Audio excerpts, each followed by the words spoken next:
Page 19 की ओर से आपके और आपके परिवार को स्वतंत्रता दिवस की हार्दिक शुभकामनाएं। आइए इस पावन अवसर पर हम सब मिलकर अपने वीर शहीदों के बलिदान को नमन करें और एक समृद्ध, सुरक्षित एवं सशक्त भारत के निर्माण का संकल्प लें। वंदे मातरम। जय हिंद।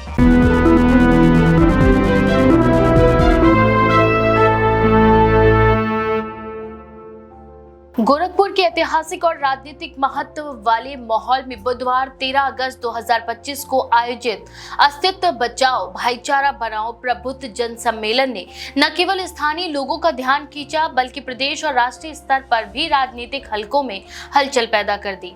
इस कार्यक्रम में नगीना से सांसद और आजाद समाज पार्टी काशीराम के प्रमुख चंद्रशेखर आजाद ने अपने भाषण से माहौल को आंदोलित कर दिया। वह न केवल एक जनप्रतिनिधि के रूप में बल्कि एक आंदोलनकारी और सामाजिक न्याय के पैरोकार के रूप में मंच पर मौजूद रहे। गोरखपुर जो मुख्यमंत्री योगी आदित्यनाथ का गृह क्षेत्र है, वहां उनके इस तरह के तीखे बयान स्वाभाविक रूप से राजनीतिक हलकों में चर्चा का विषय बन गए हैं। चंद्रशेखर आजाद के गोरखपुर आगमन का उद्देश्य केवल एक जनसभा को संबोधित करना भर नहीं था। ये दौरा उनकी रणनीतिक राजनीति का हिस्सा माना जा रहा है, जिसमें वह प्रदेश के विभिन्न हिस्सों में दलित, पिछड़े, आदिवासी, अल्पसंख्यक और मुस्लिम समुदाय के मुद्दों को सीधे जनता के बीच ले जाकर अपनी राजनीतिक जमीन मजबूत करने की कोशिश कर रहे हैं।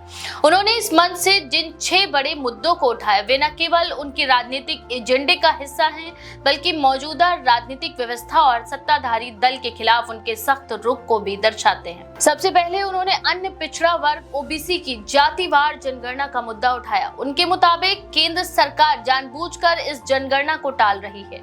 ये उनके शब्दों में सामाजिक न्याय के सिद्धांतों के खिलाफ एक सोचा समझा षड्यंत्र है। उन्होंने जोर देकर कहा कि बहुजन समाज की सही संख्या और उनकी वास्तविक सामाजिक आर्थिक स्थिति को उजागर करना ही सामाजिक न्याय की दिशा में पहला कदम है।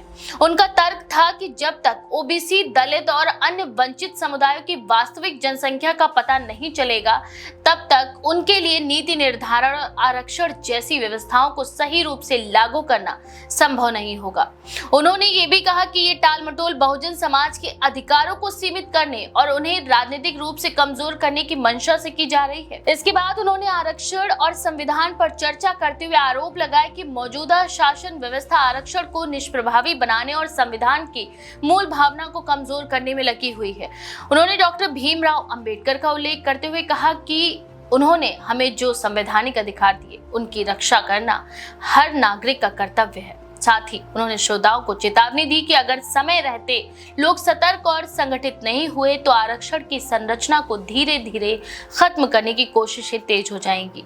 ये बात उन्होंने खास जोर और भावनात्मक लहजे में कही, जिससे सभा में मौजूद समर्थकों में उत्साह और आक्रोश दोनों दिखाई दिए। वहीं तीसरा मुद्दा उन्होंने ईवीएम यानी इलेक्ट्रॉनिक वोटिंग मशीन प्रणाली का उठाया। उनके मुताबिक ईवीएम के जरिए चुनाव कराना लोकतंत्र की पारदर्शिता और जनता के विश्वास के खिलाफ है। साथ ही उन्होंने इसे शासक वर्ग के षड्यंत्र का हिस्सा बताया और कहा कि इसका असली उद्देश्य चुनाव प्रक्रिया को नियंत्रित करना है और परिणामों को प्रभावित करना है।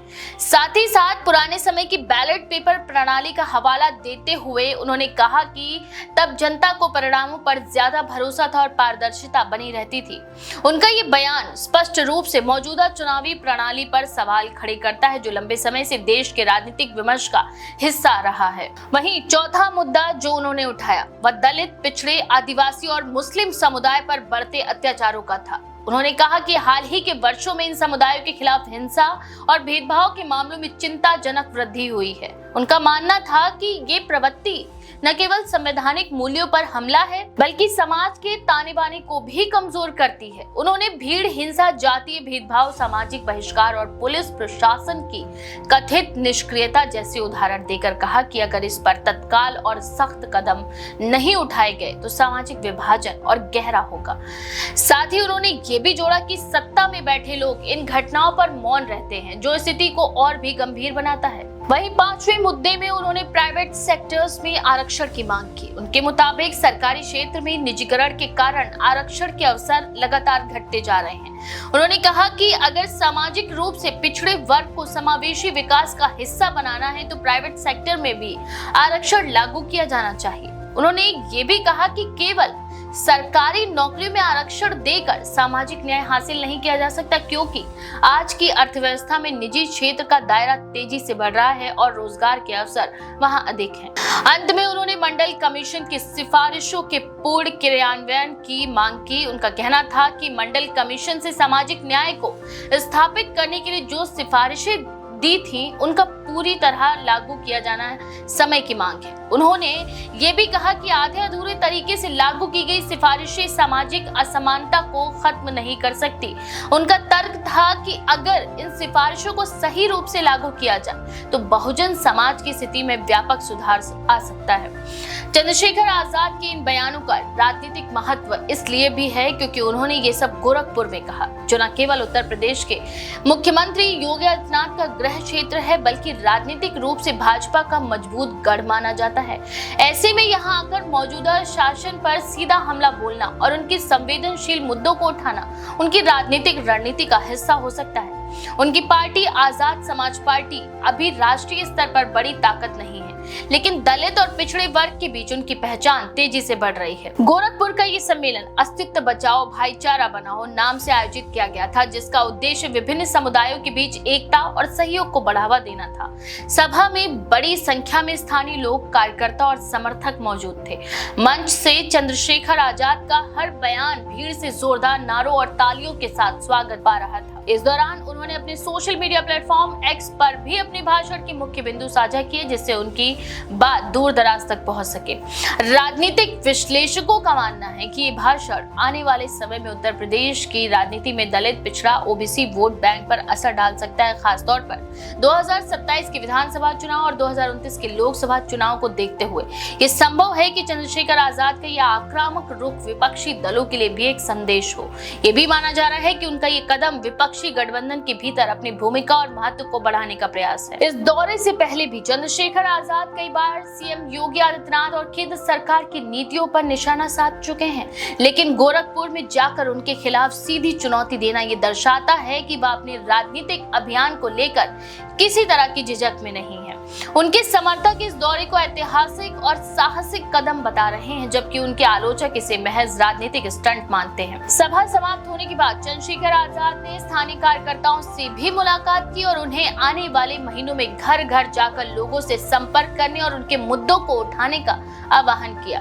उन्होंने कहा कि केवल चुनाव के समय सक्रिय होना पर्याप्त नहीं, बल्कि हर समय जनता के बीच रहकर उनकी समस्याओं का समाधान करना ही असली राजनीति। इस कार्यक्रम और भाषण से ये स्पष्ट हो गया कि चंद्रशेखर आजाद अब केवल एक आंदोलनकारी या क्षेत्रीय नेता के रूप में नहीं, बल्कि एक गंभीर राजनीतिक खिलाड़ी के रूप में खुद को स्थापित करने की दिशा में काम कर रहे हैं। उनकी रणनीति, जिसमें मुद्दों का चुनाव, भाषण की जगह और समय सबको सोच समझ कर किया गया है, आने वाले समय में प्रदेश की राजनीति में महत्वपूर्ण भूमिका निभा सकता है। इस बारे में आपका क्या विचार है? अपनी राय कमेंट में जरूर लिखें। ऐसी और भी खबरों के लिए देखते रहें द पेज 19।